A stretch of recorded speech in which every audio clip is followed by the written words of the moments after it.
नमस्कार दोस्तों, constitutional voice and world insight के इस एपिसोड में कि कुंभ अमृत से जन्मी दिव्यता की कहानी में हम पिछले वीडियो में बात कर रहे थे कुंभ के उत्पत्ति की, उससे जुड़े रहस्यों की, उससे जुड़े तथ्यों की।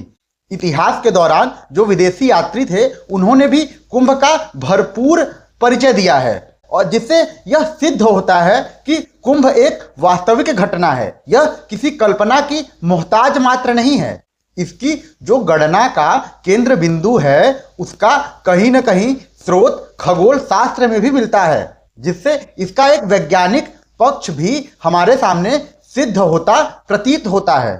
कुंभ मात्र केवल धार्मिक पर्व ही नहीं है, बल्कि भारत की जो संस्कृति है, भारत का जो आध्यात्म है, जो ऐतिहासिक पक्ष है, उसको भी भरपूर मात्रा में दर्शाने का कार्य करता है। तो विदेशी यात्रियों की नज़र में कुंभ एक रहस्यमयी और एक चमत्कारी आयोजन। कल्पना करिए एक ऐसा मेला जहां पर लाखों करोड़ों की भीड़ एक साथ स्नान करती है।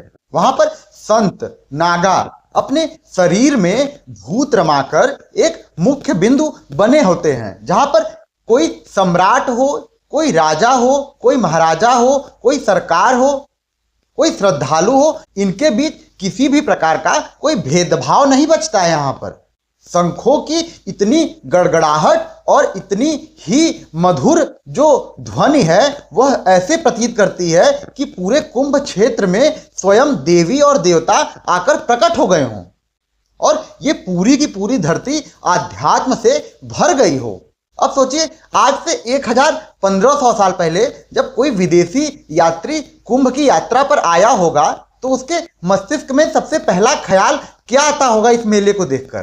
क्या वे सभी विदेशी इतिहासकार जो इसके साक्षी बने थे, उनकी दृष्टि में ये सिर्फ एक मेला मात्र था, या इसका कोई वैज्ञानिक और आध्यात्मिक दृष्टिकोण भी इससे जुड़ा है? हम इस पे आज विशेष चर्चा करेंगे और विस्तृत चर्चा करेंगे। हम जब इतिहास के पन्नों में पलटकर कुंभ की भव्यता को देखते हैं तो हमें इसमें जो सबसे पहला नाम नजर आता है वो चीनी यात्री वेनसांग का नाम नजर आता है, जो 7वीं शताब्दी के आसपास का जीवन काल रखता था। यह वो दौर था जब वह कुंभ को देख के चौंक गया, अभिभूत रह गया और इसकी भव्यता देखकर इसमें लीन हो गया। साल 643 था वो जब वेनसांग भारत की यात्रा पर आया और भारत की आध्यात्म को वह समझना चाहता था।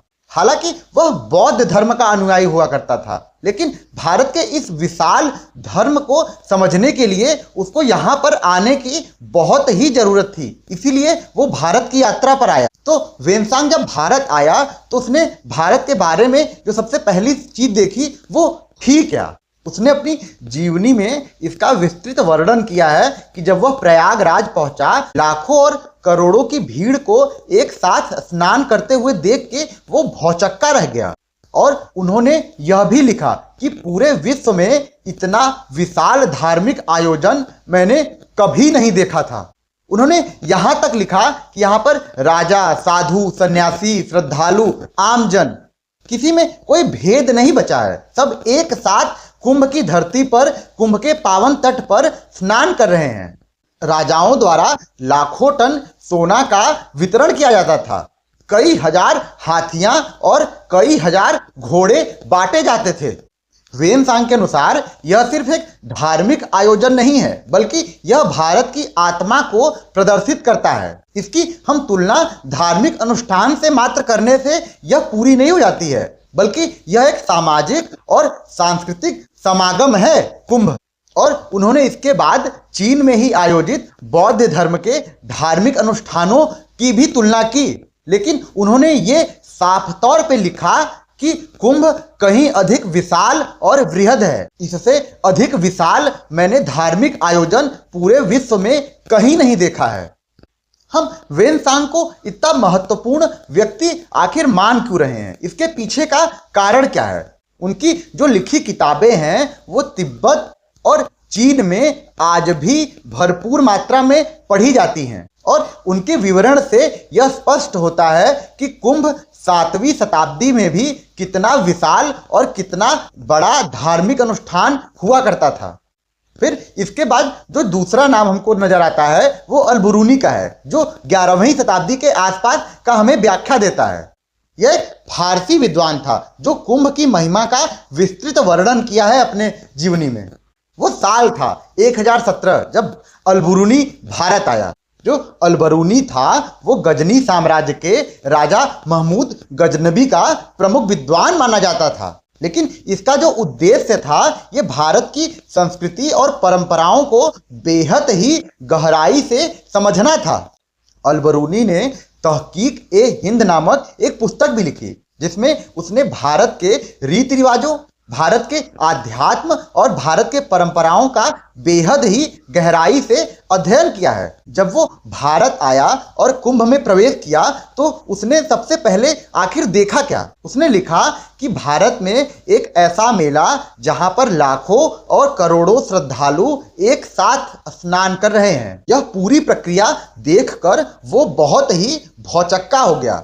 उसे यह आभास ही नहीं हो रहा था कि एक ही क्षेत्र में राजा, महाराजा, संत, नागा, साधु और सभी सामान्य जन एक साथ स्नान कर रहे हैं। वह यह देखकर अभिभूत रह गया कि यह जो क्षेत्र है यह व्यापार, शिक्षा और धर्म का एक साथ ही केंद्र बना हुआ है। उसने आगे लिखा कि भारत में कुंभ सिर्फ एक धार्मिक आयोजन नहीं बल्कि भारत की सामाजिक संरचनाओं का प्रतिबिंब है। उसने इसके बाद इसमें लिखा कि यहाँ आने वाला प्रत्येक व्यक्ति सिर्फ स्नान नहीं करता है बल्कि ज्ञान की खोज भी करता है। उसने इसके आगे लिखा कि कुंभ मेला भारतीय संस्कृति का वह स्तंभ है जो सदियों तक इसको अडिग खड़ा किया रहेगा।